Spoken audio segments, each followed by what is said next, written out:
wastegates and the turbos mounted up all tight and right. We got the whole rear end all together now. All right, so we got the engine almost fully buttoned up. All I gotta do is get the O2 sensors mounted up down in our modified downpipes. Tighten up most of the wiring up on the top side. Get the wastegates and the turbos mounted up all tight and right. Alternators sitting on there. We'll throw the belt on here in a minute. I got all the dry sump lines in the car. Still got to put the tire shield on.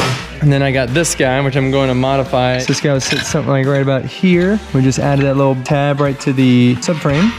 I'm gonna move this fitting over to the front side. These lines will swoop out and around. Bang, bang. Should be a little cleaner, a little tight. Oil filter, you know, just mounted right there so it'll just drain out when you swap the filter. No problem there. And yeah, just keeps everything inboard. So all the oil lines inboard of the frame rails. Just feels like it'll be a little more comfortable back there.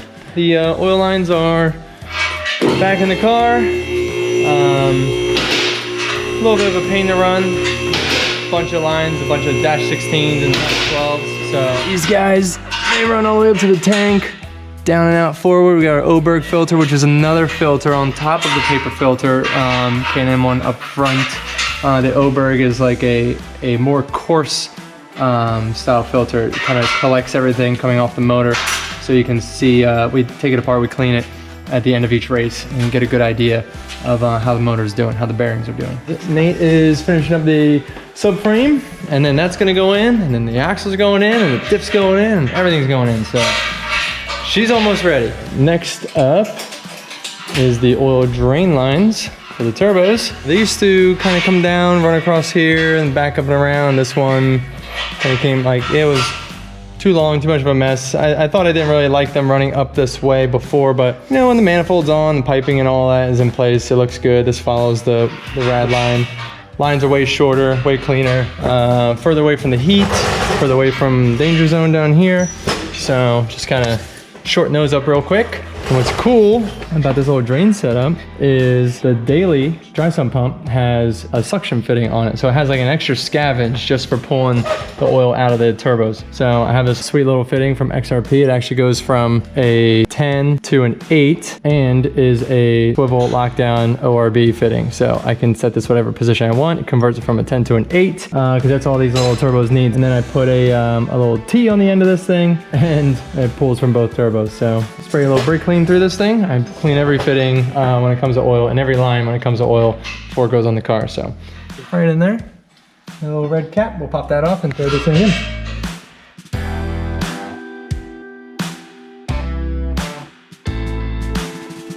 All right, so got the lines all made and got this thing all tucked up.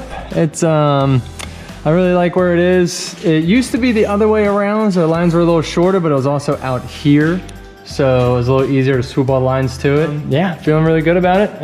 It's late, it's like midnight, so we're should probably stop here and get some sleep because we're coming into like the final stretch of the motor. I want to make sure we're fresh.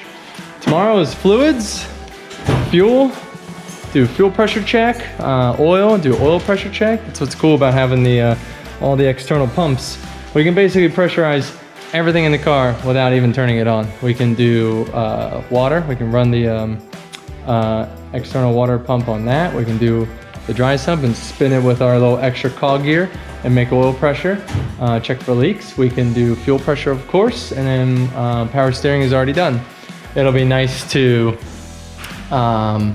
check everything out before we even fire it. So looking forward to that, man. Could be tomorrow. So today's the day we get to put the rear subframe in. We just did a lot of stuff to it. So we moved some points around. The quick change portion was already done by MA. We cleaned it up and painted it with a Steel It paint. It's looking very, very good. Fresh and ready for the brand new diff, brand new axles, brand new PVM arms. So everything's gonna be new back here. Oh yeah.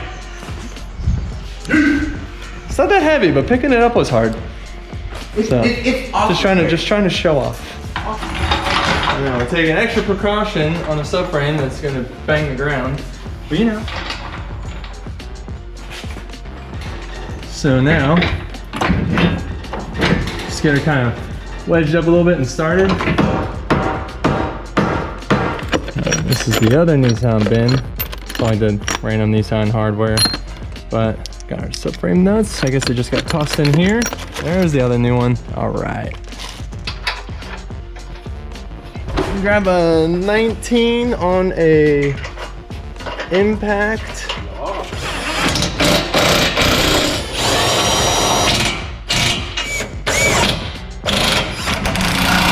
So let's throw a little orange on those front guys. Thread locker, that is. Making sure our direction here.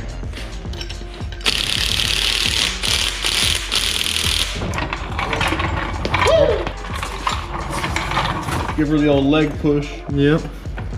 Close all the gyms, and so this is how I get my hip flexion working. You gotta double leg that thing, man. Push it up with the other one. Yeah. There you go. Swim that thing up there. Yeah, here we go. Baby. There she is.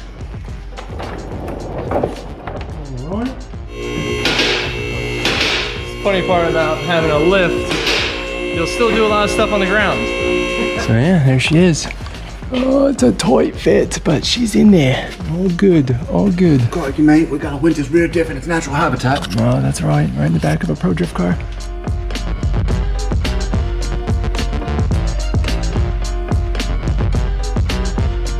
We got the whole rear end all together now. Took a little bit of time. As you look under here, you can see our new axles, our drive shaft shop, 130, 108 axles. Looking huge, looking beefcake. They're freaking enormous. I really hope we don't break one ever, because it was a little bit of a pain to get in there, but maybe it was just because it was the first time. The last thing to do is to put a gear into the rear. So you got the drive shaft coming in, and it turns a long shaft all the way down the bottom side here. Then you have a pair of gears that slip over the back, thus being the quick change, is where you can quickly change the two rear gears to change your overall ratio. And then this upper one now spins a final drive basically backwards of what a typical car would do. This is what a typical quick change gear set looks like. So this can be either a 396 or a 429. For the dyno, we want to do a deeper gear, so we're gonna do the 396, which means we gotta put the small guy on top, and that gives the car the ability to load up a little bit more, a little bit easier, which gives the tuner more range for tuning the car. It gives the dyno more ability to hold the tires down. If you're just flashing the tires with a high rear gear ratio, you're going to spin the tires, and then the tuner can't get a good pull, they can't get a good view of the map and what the engine's actually doing. So that is why you would want to run a deeper gear for the dyno. And then just take this guy, it's got little carrier bearings in there, nice little piece. Don't want her to go upside down, and then just pop that guy back on, and that's it. This is something that will actually change anywhere from 0 times, which is usually never, we're usually always making at least one change on the ratio, up to, we've changed that rear gear like 6, 7, 8 times. So just trying to really fine tune and get the RPM right where we want it, around the biggest, toughest corner.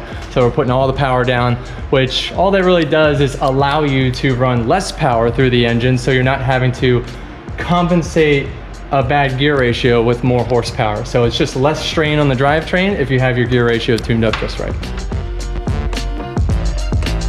But we're about to plug in with John Reed so he can actually go through and start poking around and checking all the injectors, all the sensors. So what do you think, John? Should we try and start this thing tonight? Like right now? Yeah, let's try.